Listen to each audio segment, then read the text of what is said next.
పారిశ్రామికవేత్తను తయారు చేయడంలో భాగంగా వచ్చే ఏడాది మార్చి 8 మహిళా దినోత్సవం నాటికి 1,00,000 మంది మహిళల్ని పారిశ్రామికవేత్తలు చేయాలని లక్ష్యంగా పెట్టుకున్నట్లు ముఖ్యమంత్రి చంద్రబాబు తెలియజేశారు. ఇందుకోసం సహకరించాలని బ్యాంకర్లను కోరారు. రాష్ట్ర ప్రభుత్వం ప్రతిష్టాత్మకంగా చేపడుతున్న P4 పథకం భాగస్వాములు కావాలని విజ్ఞప్తి చేశారు. నిన్న రాష్ట్ర సచివాలయంలో జరిగిన 232వ రాష్ట్ర స్థాయి బ్యాంకర్ల కమిటీ సమావేశంలో ఆయన ఈ సూచనలు చేశారు. వ్యవసాయం, ప్రాథమిక రంగాలు, MSME, డ్వాక్రా గ్రూపులకు రుణ సౌకర్య లక్ష్యాలు, అలాగే గ్రామీణ ప్రాంతాల్లో బ్యాంకింగ్ సేవలపై ఈ సమావేశంలో చర్చించారు. ఈ సందర్భంగా ప్రభుత్వ ప్రాధాన్యతలను చంద్రబాబు బ్యాంకర్లకు వివరించారు. గతంలో 1 ఫ్యామిలీ 1 సాఫ్ట్వేర్ ఇంజనీర్ అంటూ ప్రచారం చేశామని, ఇప్పుడు 1 ఫ్యామిలీ 1 ఎంటర్‌ప్రెన్యూర్ అనే నినాదంతో పనిచేస్తున్నామని సీఎం చంద్రబాబు అన్నారు.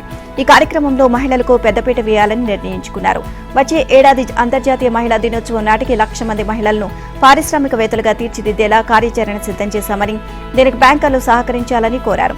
175 నియోజకవర్గాల్లో MSME పార్కులు ఏర్పాటు చేస్తున్నామని, డ్వాక్రా మహిళలకు బ్యాంకర్లు ఆనాడు ఏ విధంగా సహకరించారో దీనికి కూడా సహకరించాలి అన్నారు. అలాగే యువత, మహిళా పారిశ్రామికవేత్తలను ప్రోత్సహించేలా రాష్ట్రంలో 5 ప్రాంతాల్లో రతన్ టాటా ఇన్నోవేషన్ ప్రాంతీయ కార్యాలయాలు ప్రారంభిస్తున్నామని అన్నారు. ఈ హబ్లకు ఆయా ప్రాంతాల్లో ఉండే బ్యాంకుల ప్రతినిధులు అనుసంధానించాలి అని సీఎం కోరారు. ఉన్నత విద్యకు బ్యాంకర్లు తమ వంతు సాయం అందించాలని, తక్కువ వడ్డీలకు రుణాలు ఇవ్వడం, తక్కువ కిస్తీల వెసులుబాటు కలిగించాలి అని కోరారు. ఇక బ్యాంకర్ల సమావేశాలు అర్థవంతంగా జరగాలని, ఫలితాలు ఇచ్చేలా ఉండాలి అని చంద్రబాబు అన్నారు. రొటీన్ సమావేశాల వల్ల ప్రయోజనం ఉండదు అన్నారు. ఖరీఫ్ సీజన్ ఇప్పటికే సగం గడిచింది అని, ఈపాటికే రైతులకు రుణాలు ఇవ్వాల్సి ఉంది అని, ప్రపంచమంతా వేగంగా మారిపోతుంది అన్నారు. బ్యాంకర్లు మారాలని, జీఎస్టీలో సంస్కరణలను కేంద్రం తెచ్చిందని, నెక్స్ట్ జనరేషన్ ఆఫ్ రీఫార్మ్స్ రావాలి అన్నారు. బ్యాంకులు, పబ్లిక్ పాలసీలు ఎప్పుడు ప్రజలు నియంత్రించేలా కాకుండా ప్రోత్సహించేలా ఉండాలి అని తెలిపారు. దివ్యాంగులందరికీ సెప్టెంబర్లో యథావిధిగా పెన్షన్లు అందుతాయని, దీనిపై ఎవరూ ఆందోళన చెందాల్సిన అవసరం లేదు అని సర్ప్ అధికారులు స్పష్టం చేశారు. పింఛన్లు నిలిపివేస్తున్నాము అంటూ పలువురు దివ్యాంగులకు ఇటీవల నోటీసులు ఇచ్చిన నేపథ్యంలో ఆందోళన వద్దు, పెన్షన్ వస్తోంది అని భరోసా ఇస్తూ నిన్నటి నుంచి వారందరికీ మెసేజ్లు పంపుతున్నారు. దివ్యాంగుల పెన్షన్లకు సంబంధించి ఇటీవల సందరం సర్టిఫికేట్లు వెరిఫికేషన్ చేశారు. అందులో 40% కంటే తక్కువ వైకల్యం ఉన్న వారికి సెప్టెంబర్ నుంచి పెన్షన్ నిలిపివేస్తున్నట్లు నోటీసులు ఇచ్చారు. దీనిపై రాష్ట్ర వ్యాప్తంగా చర్చ జరగడంతో సర్ఫ్ అధికారులు సీఎం చంద్రబాబుతో చర్చించారు. ఇక సెప్టెంబర్లో యథావిధిగా పెన్షన్లు పంపిణీ చేయాలని సీఎం ఆదేశించడంతో ఆ మేరకు అధికారులు చర్చలు తీసుకున్నారు. ఇక రాజకీయ ప్రయోజనాల కోసం దివ్యాంగుల పింఛన్లపై వైసీపీ తప్పుడు ప్రచారం చేస్తుందని విభిన్న ప్రతిభావంతుల కార్పొరేషన్ చైర్మన్ నారాయణస్వామి ఆరోపించారు. గ్రామ పంచాయతీలకు రావాల్సిన ఆర్థిక సంఘం నిధులను సెప్టెంబర్ మొదటి వారంలో విడుదల చేస్తామని సీఎం చంద్రబాబు హామీ ఇచ్చారని ఉప ముఖ్యమంత్రి పవన్ కళ్యాణ్ ఒక ప్రకటనలో తెలియజేశారు. రాష్ట్రానికి ఆర్థిక సంఘం నిధులను సకాలంలో విడుదల చేసినందుకు ప్రధాని మోదీకి ధన్యవాదాలు తెలియజేశారు. రాష్ట్రంలో పంచాయతీల అభివృద్ధికి అన్ని విధాలుగా కేంద్ర ప్రభుత్వం సహకరిస్తుంది అన్నారు.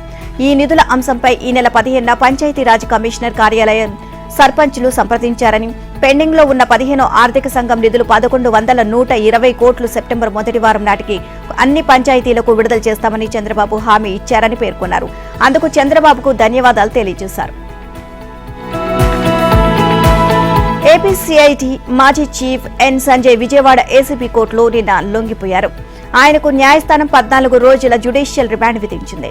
వైసీపీ హయాంలో ఆయన సిఐడి చీఫ్ గా వ్యవహరించిన సమయంలో ఎస్సీ/ఎస్టీలకు అవగాహన సదస్సుల నిర్వహణ పేరుతో ప్రభుత్వ సొమ్మును స్వాహా చేశారని ఏసీబీ అభియోగం మోపింది. అలాగే ఆయన అగ్నిమాపక శాఖ డీజీగా ఉన్నప్పుడు నిరభ్యంతర ధృవీకరణ పత్రాలు జారీలోనూ, వెబ్సైట్, యాప్ రూపకల్పనలోనూ నిధుల దుర్వినియోగానికి పాల్పడ్డారని ఏసీబీ కేసు నమోదు చేసింది. ఇక దీనిపై సంజయ్ హైకోర్టు నుంచి ముందస్తు బెయిల్ పొందినప్పటికీ సుప్రీంకోర్టు కొట్టివేసింది. 3 వారాల్లో లొంగిపోవాలని ఆదేశించింది. దీంతో ఆయన తన న్యాయవాదులతో కలిసి విజయవాడలోని ఏసీబీ కోర్టుకు వచ్చారు. న్యాయాధికారి పి భాస్కర్ రావు సంజయ్ కు వచ్చే నెల 9వ తేదీ వరకు రిమాండ్ విధించారు. దీంతో ఆయన్ను విజయవాడ జిల్లా జైలుకు తరలించారు. కాగా ఈ కేసులో మరింత లోతుగా విచారించేందుకు సంజయ్ ను వారం రోజుల పాటు కస్టడీకి ఇవ్వాలని ఏసీబీ తరపున పబ్లిక్ ప్రాసిక్యూటర్లు కోర్టులో పిటిషన్ వేశారు. ఆయన గుండె సంబంధిత సమస్యతో బాధపడుతున్నారని, మధ్యంతర బెయిల్ మంజూరు చేయాలని సంజయ్ తరపు న్యాయవాదులు పిటిషన్ దాఖలు చేశారు.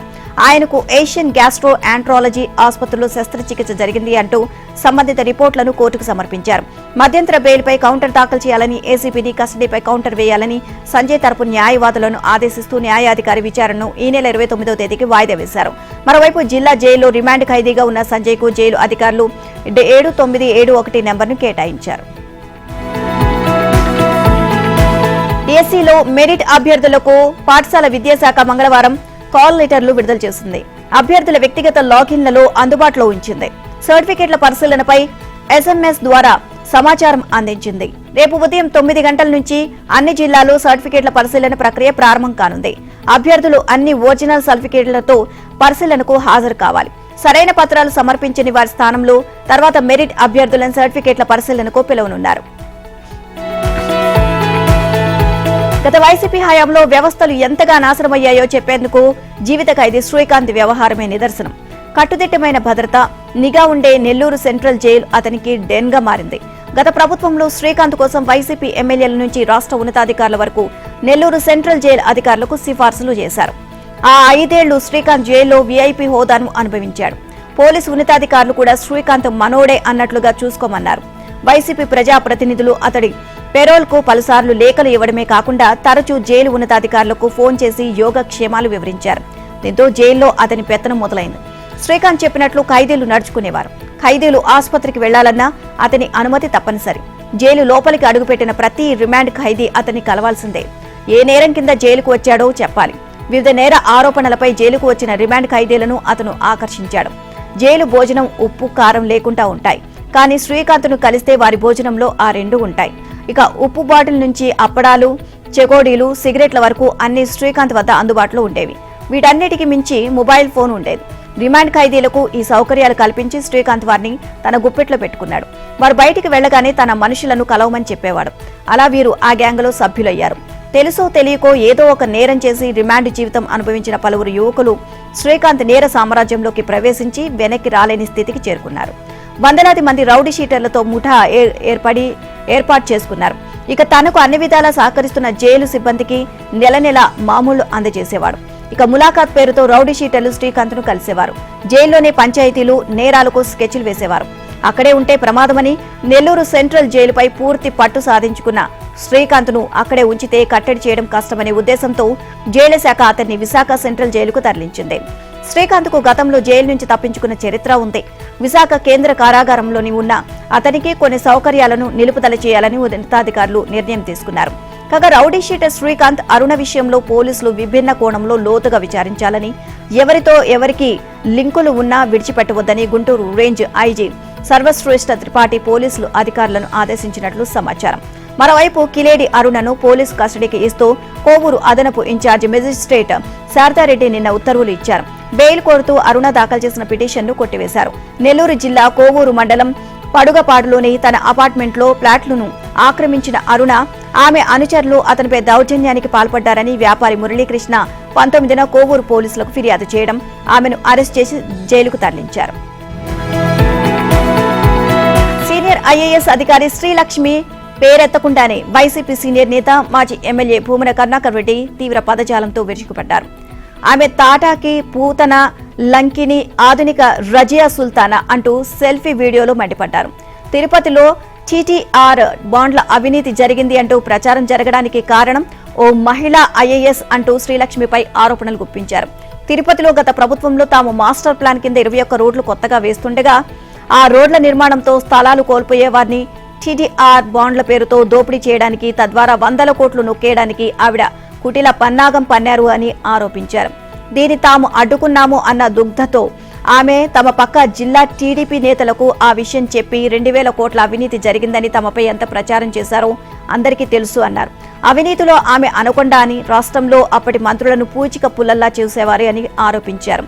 చివరికి తన శాఖకు ఇన్ఛార్జిగా ఉన్న మంత్రులను కూడా లెక్క చేయలేదు అని ఆరోపించారు. డబ్బు సంపాదించడం తప్ప ఏ నైతిక విలువలు లేని మనిషి అని, కింది స్థాయి అధికారుల పట్ల తాటకిలా వ్యవహరిస్తున్నారు అని అన్నారు. ఇక ఈ అవినీతి అధికారిని గత 30 నుంచి 35 ఏళ్లుగా ఎక్కడా పనిచేసినా 100,000 కోట్లు లూటీ చేశారు. చివరికి అత్యున్నత న్యాయస్థానంతో కూడా తన నీతి గురించి మాకు చాలా బాగా తెలుసులే అని అనిపించుకున్నారని ఎద్దేవి చేశారు. పూతనకు ఏ మాత్రం తక్కువ కాదని, లంకిని కంటే చాలా విపరీత చేష్టలు ఉన్న అధికారిని అని ఆరోపించారు. ఐఏఎస్ శ్రీలక్ష్మి వస్త్రాలపైన భూమన తీవ్ర వ్యాఖ్యలు చేశారు. ఆమె రోజు ధరించే చీర ఖరీదు 1,50,000కు పైగా ఉంటుంది అన్నారు. ఆమె చేసే ఉద్యోగమేంటి, ఆమెకు వచ్చే జీతం ఎంత, భరించే చీరల ఖరీదు ఎంత అని ప్రశ్నించారు. 50 లక్షలకు పైగా ఖరీదు చేసే విగ్గులు ఆమెకు 11 ఉన్నాయని, ఒక్కో రోజు ఒక్కో విగ్గు ధరిస్తూ ఆఫీసులు దర్శనమిస్తూ ఉంటారని ఆరోపించారు. ఇక అవినీతితో పాటు భూమిని కూడా ఆమె కొల్లగొట్టారు అని ఆరోపించారు. విలువలు, ఉద్యమాలు, పోరాటాలతో రాజకీయాలు చేసిన తనపై ఆమె కక్ష కట్టారని ఆరోపించారు. టీడీఆర్ బాండ్లపై ఏ విచారణకైనా సిద్ధమే, ₹1 అవినీతి చేసి ఉన్నా ఏ శిక్షకైనా సిద్ధమే. ఇలాంటి నీచ ఆలోచనలు ఉన్న అధికారుల వల్ల సమస్యలు వస్తాయి. అయినా రాజకీయాల్లో ఇలాంటివి సహజం కాబట్టి భరిస్తున్నాం అని వ్యాఖ్యానించారు. ఓటర్ అధికార యాత్రలో పాల్గొనేందుకు వెళ్లిన తెలంగాణ సీఎం రేవంత్ రెడ్డికి ఏఐసీసీ అగ్రనేతలు రాహుల్ గాంధీ, ప్రియాంక గాంధీ అత్యంత ప్రాధాన్యమిచ్చారు. నిన్న ఢిల్లీ నుంచి బీహార్ రాష్ట్రంలోని దర్భంగా వారుకు ప్రత్యేక విమానంలో వెళ్లిన ఇద్దరు నేతలు రేవంత్ రెడ్డిని కూడా వెంటబెట్టుకుని వెళ్లారు. ఓటర్ అధికార యాత్రలో కూడా రాహుల్, ప్రియాంకతో పాటు ప్రత్యేక వాహనంలో ముఖ్యమంత్రి రేవంత్ రెడ్డి పాల్గొన్నారు. తనకు ఇరువైపులా రాహుల్, ప్రియాంకతో ఆ యాత్రలో రేవంత్ ప్రత్యేక ఆకర్షణగా నిలిచారు. కాగా ప్రత్యేక విమానంలో ప్రయాణిస్తున్నప్పుడు రేవంత్ తో బీహార్ ఎన్నికలు, తెలంగాణ రాష్ట్రంలో రాజకీయ పరిస్థితులపై రాహుల్ గాంధీ ముచ్చటించారు. ఎన్నికల సందర్భంగా ఇచ్చిన హామీ మేరకు బీసీలకు 42% రిజర్వేషన్ కల్పించే అంశం ఎంతవరకు వచ్చిందని ఆరా తీశారు. దీనిపై మంత్రుల కమిటీ నియామకం, న్యాయ నిపుణుల సూచనల మేరకు ముందుకు వెళ్లాలని టీపీసీసీ రాజకీయ వ్యవహారాల కమిటీలో నిర్ణయం తీసుకున్న విషయాన్ని రాహుల్ కు సీఎం రేవంత్ వివరించారు. దీనిపై ఈ నెల 30న జరగనున్న మంత్రివర్గ సమావేశంలో నిర్ణయం తీసుకోనున్నట్లు చెప్పారు. కాగా ఓటరు అధికార యాత్రలో తెలంగాణ నుంచి సీఎం రేవంత్ రెడ్డితో పాటు TPCC chief Mahesh Kumar Goud, deputy CM Bhatti Vikramarka, మంత్రులు పొన్నం ప్రభాకర్, పొంగులేటి శ్రీనివాసరెడ్డి, సీతక్క, వాకిటి శ్రీహరి, ఎంపీ అనిల్ కుమార్ యాదవ్ తదితరులు పాల్గొన్నారు. యాత్ర ముగిసిన తర్వాత దర్భంగా విమానాశ్రయం నుంచి ప్రత్యేక విమానంలో సీఎం, మంత్రులు హైదరాబాద్కు చేరుకున్నారు. తెలంగాణ అసెంబ్లీ సమావేశాలు ఈ నెల 30 నుంచి జరగనున్నాయి. శాసనసభతో పాటు శాసన మండలి సమావేశాలు 30న ఉదయం 10:30 గంటలకు ప్రారంభమవుతాయి. ఉభయ సభల నిర్వహణకు రాష్ట్ర గవర్నర్ అనుమతి ఇవ్వడంతో శాసనసభ కార్యదర్శి వి నరసింహాచార్యులు ఉత్తర్వులు జారీ చేశారు. కాగా అదే రోజు రాష్ట్ర మంత్రివర్గ సమావేశం కూడా జరుగుతుంది.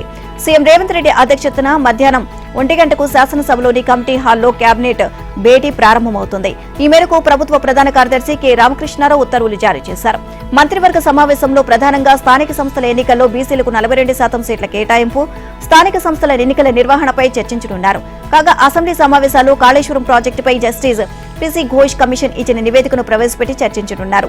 ఈ చర్చలో వివిధ పార్టీల నుంచి వచ్చే అభిప్రాయాలను పరిశీలించి తదుపరి అడుగు వేయాలి అన్న ఆలోచనలో ప్రభుత్వం ఉంది. ఈ సమావేశాల్లోని డిప్యూటీ స్పీకర్ ఎన్నిక కూడా జరగనుంది. 2023 డిసెంబర్లో కాంగ్రెస్ అధికారంలోకి వచ్చిన నాటి నుంచి డిప్యూటీ స్పీకర్ ఎన్నిక జరగలేదు. స్పీకర్ లేని సమయంలో ప్యానెల్ స్పీకర్ల ఆధ్వర్యంలోనే శాసనసభ నడుస్తోంది. అయితే ఇటీవల డోర్నకల్ ఎమ్మెల్యే రామచందర్ నాయక్ ను డిప్యూటీ స్పీకర్ పదవికి ఎంపిక చేస్తూ ప్రభుత్వం నిర్ణయం తీసుకుంది. ఈ దృష్ట్యా 30 నుంచి ప్రారంభమయ్యే అసెంబ్లీ సమావేశాలు డిప్యూటీ స్పీకర్ ను ఎన్నుకునే అవకాశాలు ఉన్నాయి.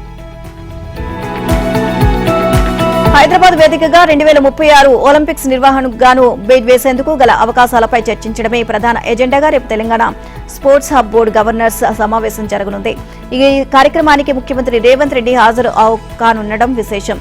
ఈ భేటీలో రాష్ట్రానికి క్రీడా హబ్ గా తీర్చిదిద్దే దిశగా కీలక నిర్ణయాలు తీసుకోనున్నట్లుగా తెలుస్తోంది. సమావేశంలో గచ్చిబౌలి, హకీంపేటలో యంగ్ ఇండియా స్పోర్ట్స్ యూనివర్సిటీ క్యాంపస్లు, ఎక్సలెన్స్ సెంటర్స్లు, స్పోర్ట్స్ లైన్స్ ల్యాబ్లు ఏర్పాటు, ఎంపిక చేసిన 14 క్రీడాంశాల్లో యంగ్ ఇండియా స్పోర్ట్స్ అకాడమీల స్థాపన, ఎల్బీ, సరూర్ నగర్ స్టేడియాల ఆధునికీకరణ, హకీంపేటలో పారా అథ్లెటిక్స్ సాధనకు మౌలిక సదుపాయాల కల్పనపై బోర్డు చర్చించనుంది. 56 నియోజకవర్గాల్లో మినీ స్టేడియాల నిర్మాణంపై చర్చించనున్నారు. సమావేశంలో తీసుకున్న నిర్ణయాలు అమలు తీరును పర్యవేక్షించేందుకు ప్రత్యేక డాష్ బోర్డు ఏర్పాటుకు చర్యలు తీసుకోనున్నారు. సమావేశంలో బోర్డు సభ్యుల్లోని కార్పొరేట్ ప్రముఖులు కొణిదెల ఉపాసన, సంజీవ్ గోయాంక, కావ్య మారన్, విటాదాని, శశిధర్, క్రీడా ప్రముఖులు అభినవ్ బింద్రా, పుల్లెల గోపీచంద్, బైజుంగ్ భూటియా, రవికాంత్ రెడ్డి, కపిల్ దేవ్, క్రీడాశాఖ ఉన్నతాధికారులు పాల్గొననున్నారు. తెలంగాణలో సాదా బైనామాల రిజిస్ట్రేషన్లకు మార్గం సుగమమైంది. సాదా బైనామాల రిజిస్ట్రేషన్లను వ్యతిరేకిస్తూ దాఖలైన పిటిషన్ను హైకోర్టు కొట్టివేసింది. సాదా బైనామాల రిజిస్ట్రేషన్ నిలిపివేస్తూ 2020లో హైకోర్టు డివిజన్ బెంచ్ ఇచ్చిన మధ్యంతర ఉత్తర్వులను ఎత్తివేసింది. కొత్తగా భూభారతి చట్టం వచ్చిన నేపథ్యంలో చట్టంలోని సెక్షన్ 6 ప్రకారం సాదా బైనామీలను రిజిస్ట్రేషన్ చేసే అధికారం ప్రభుత్వానికి దాఖలు పడిందని న్యాయస్థానం స్పష్టం చేసింది. సైదా బైనామాల రిజిస్ట్రేషన్ను అనుమతిస్తూ రాష్ట్ర ప్రభుత్వం భూమి హక్కులు పట్టాదారు పాస్ పుస్తకాల చట్టం 1971 ప్రకారం 2020 అక్టోబర్ 12న ఇచ్చిన జీవో 112కు కాలం చెల్లిందని తెలిపింది. సదరు జీవోను కొట్టివేయాలి అన్న పిటిషనర్ విజ్ఞప్తిని కూడా కాలం చెల్లించిపోయింది అని వ్యాఖ్యానించింది. ఇక కావాలంటే తాజాగా భూభారతి చట్టాన్ని సవాల్ చేస్తూ పిటిషన్ వేసుకోవచ్చు అని పేర్కొంది. ఈ మేరకు సైదా బైనామాల్ రిజిస్ట్రేషన్ ను వ్యతిరేకిస్తూ దాఖలైన పిల్ విచారణను ముగిస్తూ తుది ఉత్తర్వులు జారీ చేసింది. సైదా బైనామాల రిజిస్ట్రేషన్ కు అనుమతిస్తూ అప్పటి ప్రభుత్వం జారీ చేసిన జీవోను కొట్టివేయాలని నిర్మల్ జిల్లాకు చెందిన షిండే దేవిదాస్ హైకోర్టులో ప్రజా ప్రయోజన వ్యాజ్యం దాఖలు చేశారు. విచారించిన హైకోర్టు డివిజన్ బెంచ్ ఆ జీవోపై స్టే విధించింది. ఇటీవల కాంగ్రెస్ ప్రభుత్వం కొత్తగా భూభారతి చట్టం 2025ను అమల్లోకి తీసుకొచ్చింది. ఇక సాదా బైనామాలపై కొత్త చట్టంలో ప్రత్యేకంగా నిబంధనలు రూపొందించామని, గతంలో ఇచ్చిన స్టే ఎత్తివేయాలని, రిజిస్ట్రేషన్లకు అనుమతించాలని ప్రభుత్వం హైకోర్టును విజ్ఞప్తి చేసింది. వీటిపై ప్రధాన న్యాయమూర్తి జస్టిస్ అపరేష్ కుమార్ సింగ్, జస్టిస్ మొహియుద్దీన్ ధర్మాసనం మరోసారి విచారణ చేపట్టింది. రాష్ట్ర ప్రభుత్వం తరపున అడ్వకేట్ జనరల్ సుదర్శన్ రెడ్డి వాదనలు వినిపిస్తూ రాష్ట్ర ప్రభుత్వం కొత్తగా భూభారతి చట్టం తీసుకొచ్చిందని, అందులోని సెక్షన్ 6 ప్రకారం సాదా బైనామాలను క్రమబద్దీకరించే అధికారం సర్కార్కు ఉంది అని తెలిపారు. తెలంగాణలో స్థానిక సంస్థల ఎన్నికల నిర్వహణకు రాష్ట్ర ఎన్నికల సంఘం సిద్దమవుతుంది. ఎన్నికలు ఎప్పుడు నిర్వహిస్తారు అన్న చర్చ జరుగుతున్న నేపథ్యంలో పంచాయతీల పరిధిలో ఓటరు జాబితా సవరణ, తుది ఓటరు జాబితా వెల్లడికి సంబంధించి మంగళవారం నోటిఫికేషన్ జారీ చేసింది. గ్రామ పంచాయతీల పరిధిలో తుది ఓటర్ జాబితా సిద్దం చేసేందుకు పోలింగ్ కేంద్రాల ఎంపిక, వాటి నిర్వహణకు తేదీలను నిర్వహిస్తూ రాష్ట్ర ఎన్నికల సంఘం కమిషనర్ రాణి కుముదిని నోటిఫికేషన్ విడుదల చేశారు. నోటిఫై చేసిన అన్ని గ్రామ పంచాయతీల్లో ఫోటో ఓటర్ల జాబితాను తయారు చేసి ప్రచురించాలి అని పంచాయతీ అధికారులను ఆదేశించారు. ఈ ఆదేశాల ప్రకారం ఈ నెల 28న గ్రామ పంచాయతీ, మండల పరిషత్ కార్యాలయాల్లో ముసాయిదా ఓటర్ జాబితాను, పోలింగ్ కేంద్రాల సమాచారాన్ని ప్రదర్శించాలని, ఇక 29న జిల్లా ఎన్నికల అధికారులు రాజకీయ పార్టీల ప్రతినిధులతో సమావేశం నిర్వహించాలి. 30న మండల స్థాయిలో ఎంపీజీఓలు రాజకీయ పార్టీల ప్రతినిధులతో సమావేశం కావాలి. 28 నుంచి 30 వరకు ఓటర్ల జాబితాపై అభ్యంతరాలు స్వీకరించి 31న వాటిని పంచాయతీలు, వార్డుల వారీగా గ్రామాల్లో ప్రదర్శించాలి. అనంతరం సవరించిన తుది ఓటర్ జాబితాను సెప్టెంబర్ 2న విడుదల చేయాలని అధికారులను రాష్ట్ర ఎన్నికల సంఘం ఆదేశించింది. స్థానిక సంస్థల ఎన్నికలను సెప్టెంబర్ 30 లోపు నిర్వహించాలని హైకోర్టు ఆదేశించడంతో ప్రభుత్వం కూడా ఎన్నికల ప్రక్రియను వేగవంతం చేయాలని చూస్తోంది. అయితే గ్రామ పంచాయతీ పరిధిలో ఓటరు జాబితాను సిద్ధం చేసేందుకు ఎస్ఈసి నోటిఫికేషన్ జారీ చేయడంతో తొలి సర్పంచ్ ఎన్నికలు జరిగే అవకాశం ఉంది అనే అభిప్రాయం వ్యక్తమవుతుంది. అది సెప్టెంబర్లోనే జరుగుతాయని భావిస్తున్నారు. ఇక అయితే ఎన్నికల ప్రక్రియ ఎలా ఉంటుంది అనే దానిపై స్పష్టత రావాల్సి ఉంది. ఎన్ని విడతల్లో ఎన్నికలు నిర్వహించాలి అనేది ప్రభుత్వ నిర్ణయాన్ని బట్టి ఉంటుంది అని ఎస్ఈసి అధికారి ఒకరు చెప్పారు. తెలంగాణలో గణేష్ మండపాల వద్ద కాలుష్య చట్టంలోని నిబంధనల ప్రకారం సాయంత్రం 6 గంటల నుంచి రాత్రి 10 గంటల వరకు మాత్రమే సౌండ్ సిస్టమ్ను అనుమతించాలి. మైక్లను నిర్దేశించిన డెసిబెల్ స్థాయి దాటకుండా పరిమితి పాటించాలి. ఆసుపత్రులు, పాఠశాలలు, వృద్ధాశ్రమాల వైపు లౌడ్ స్పీకర్లు పెట్టరాదు. డెసిబెల్ మీటర్లతో ధ్వని స్థాయిని పోలీసులు ఎప్పటికప్పుడు పర్యవేక్షించాలి. ఇక ట్రాఫిక్ ఆగిపోకుండా చూసుకునే బాధ్యత నిర్వాహకులదే. నిమజ్జనాల తర్వాత మండపాల ప్రాంగణాన్ని శుభ్రం చేసే బాధ్యత వారిదే. ఇవే కాదు, గణేష్ మండపాల నిర్వాహకుల కోసం మరిన్ని మార్గదర్శకాలను తాజాగా హైకోర్టు జారీ చేసింది. మండపాలను నిర్వహించే వ్యక్తులు చట్ట ప్రకారం వ్యవహరించాలని, నిబంధనలు పాటించాలని స్పష్టం చేసింది. నివాస ప్రాంతాల్లో శబ్ద కాలుష్య పరిమితి దాటి సౌండ్ సిస్టమ్లు ఏర్పాటు చేయొద్దని స్పష్టం చేసింది. అంబులెన్స్, అగ్నిమాపక యంత్రాలు వెళ్లేందుకు వీలుగా ట్రాఫిక్ కు సమస్య లేకుండా మండపాలు ఏర్పాటు చేయాలని పేర్కొంది. శబ్ద కాలుష్యం కారణంగా వృద్ధులు, చిన్నపిల్లలు, గర్భిణీలు గతంలో ప్రాణాలు కోల్పోయిన ఘటనలను గుర్తుంచుకోవాలని, విద్యుత్ కనెక్షన్ కోసం అనుమతి పొందాలని, ఆ కనెక్షన్ పక్కాగా ఏర్పాటు చేయకపోతే విద్యుత్ ఘాతకం, అగ్ని ప్రమాదం సంభవించే అవకాశం ఉంది అని పేర్కొంది. ఇక తన ఇంటిని ఆనుకునే అనుమతి లేకుండా గణేష్ మండపాన్ని ఏర్పాటు చేయడాన్ని సవాల్ చేస్తూ మేడ్చల్ మల్కాజ్గిరి జిల్లా సికింద్రాబాద్ ఎంఈఎస్ కాలనీకి చెందిన ప్రభావతి అనే 80 ఏళ్ల వృద్ధురాలు అనధికారికంగా మండపాలు ఏర్పాటు చేశారని పలువురు హైకోర్టులో పిటిషన్ దాఖలు చేశారు. హైకోర్టు పిటిషనర్ల అభ్యంతరాలను పరిష్కరించాలి అని చెప్పినా అధికారులు చర్యలు తీసుకోకపోవడంతో కోర్టు ధిక్కరణ పిటిషన్ దాఖలైంది. వీటిపై జస్టిస్ ఎన్వి శ్రావణ్ కుమార్ ధర్మాసనం విచారణ చేపట్టింది. పండగ పేరుతో ఎవరిని ఇబ్బంది పెట్టరాదు అని స్పష్టం చేసింది.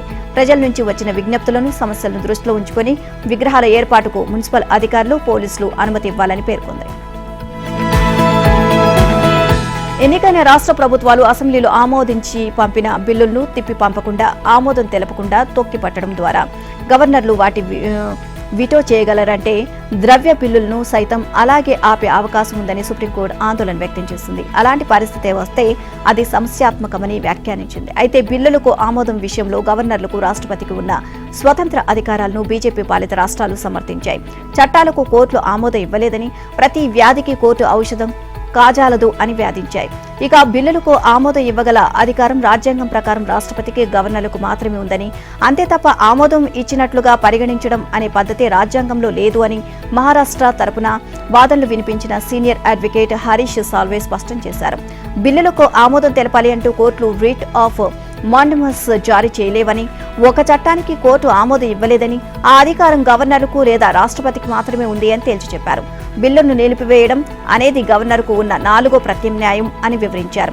బిల్లులకు ఆమోదం ఇవ్వకుండా నిలిపివేసేందుకు గవర్నర్లకు ఉన్న అధికారాన్ని రాజ్యాంగం గుర్తించిందని, దాన్ని విటోగా పేర్కొనడం తప్పుదోవ పట్టించడమేనని అభ్యంతరం తెలియజేశారు. వ్యక్తిగత దాడులే ఆర్ఎస్ఎస్ విధానమని, జాతిపిత మహాత్మా గాంధీ పైన వారు అదే పని చేశారని కాంగ్రెస్ అగ్రనేత రాహుల్ గాంధీ ఆరోపించారు. బీహార్లో కాంగ్రెస్ మిత్రపక్షాలైన మహాగఠబంధన్ సభ్యులతో నిర్వహించిన చర్చలో ఈ వ్యాఖ్యలు చేశారు. దీనికి సంబంధించిన వీడియోను ఆయన ఎక్స్లో పోస్ట్ చేశారు. ఆ వీడియోలో ఒక దాబా వద్ద రాహుల్ గాంధీ, ఆర్జేడీకి చెందిన తేజస్వి యాదవ్, సిపిఐ ఎమ్మెల్యేకి చెందిన దీపాంకర్ భట్టాచార్య, మహాత్మా గాంధీ ముని మనవడు తుషార్ గాంధీ, బీహార్ కాంగ్రెస్ చీఫ్ రాజేష్ కుమార్లతో కలిసి టీ తాగుతూ కనిపించారు. గాంధీజీపై ఆర్ఎస్ఎస్ ఎప్పుడూ అబద్దాలే ప్రచారం చేసింది అన్నారు. ప్రస్తుత రాజకీయాల్లో వ్యక్తిగత దాడులు చేయడం అధికారికంగా అయిపోయింది అని తుషార్ గాంధీ అన్నారు. 2014 నుంచే ఈ సంస్కృతి మొదలైందని తేజస్వి యాదవ్ పేర్కొన్నారు. ప్రత్యేక ఓట్ల తనిఖీ ద్వారా కేంద్రంలోని ఎన్డీఏ ప్రభుత్వం బీహార్లో కుట్రపూరితంగా ఓట్ల చోరీకి పాల్పడుతుంది అని కాంగ్రెస్ అగ్రనేత ప్రియాంక గాంధీ వాద్రా ఆరోపించారు. రష్యా నుంచి చమురు కొనుగోలు చేస్తున్నాము అన్న కారణంతో అమెరికా అధ్యక్షుడు ట్రంప్ మన దేశంపై విధించిన 25% అదనపు సుంకాల అమలుకు ఒకరోజు ముందు ప్రధాని మోదీ స్వదేశీ ఉత్పత్తుల ఆవశ్యకతను నొక్కి చెప్పారు. స్వదేశీ మేక్ ఇండియా అనేవి కొత్త కొలువులు సృష్టించేందుకు సహాయపడతాయని పేర్కొన్నారు. పెట్టుబడులు ఎక్కడి నుంచి వచ్చినా ఉత్పత్తి మాత్రం మన దేశంలోనే జరగాలి అని స్పష్టం చేస్తూ స్వదేశీ అనేది ప్రతి ఒక్కరి జీవిత మంత్రంగా ఉండాలి అని పిలుపునిచ్చారు. రానున్న 5-6 ఏళ్లలో జపాన్ సంస్థ సుజుకి మోటార్ కార్పొరేషన్ భారత్లో 70,000 కోట్ల పెట్టుబడులు పెట్టేందుకు కట్టుబడి ఉన్నట్లు ప్రకటించిన సందర్భంగా మోదీ ఈ వ్యాఖ్యలు చేశారు. గుజరాత్లోని హన్సల్పూర్ కర్మాగారంలో విదేశాల ఎగుమతుల కోసం విటారా అనే ఎలక్ట్రానిక్ వాహనాలను ఉత్పత్తి చేస్తున్నారు. ఈ ఫ్యాక్టరీ నుంచి తయారైన మొట్టమొదటి వాహనాన్ని మోదీ జెండా ఊపి ఎగుమతులను లాంఛనంగా ప్రారంభించారు.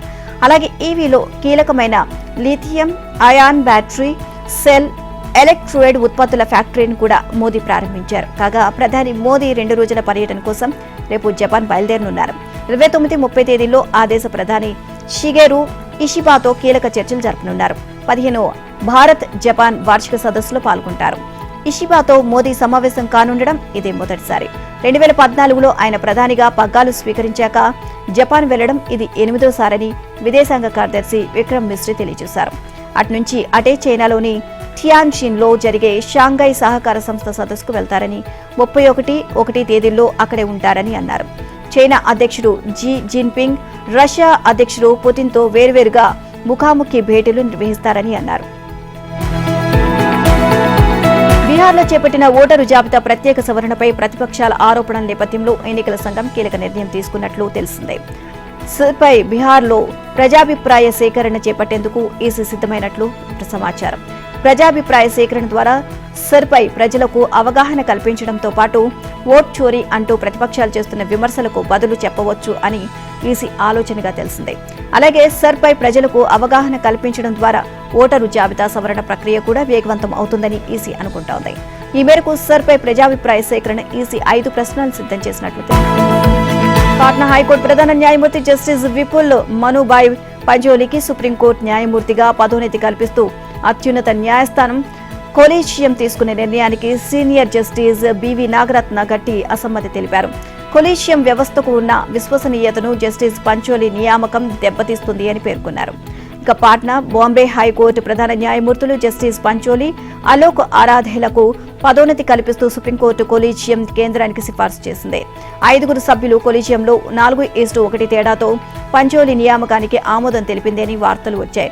జస్టిస్ పంచోలికి పదోన్నతి ఇవ్వడం వల్ల న్యాయం జరగదని ఇక జస్టిస్ బివి నాగరత్నం పేర్కొన్నట్లు సమాచారం. గత మే నెలలోని జస్టిస్ పంచోలికి సుప్రీంకోర్టు న్యాయమూర్తిగా నియమించాలి అన్న ప్రతిపాదన వచ్చినప్పుడు జస్టిస్ నాగరత్న అసమ్మతి తెలిపినప్పుడు జస్టిస్ ఎన్వి అంజరియాను కొలీజియం ఎంపిక చేస్తుంది.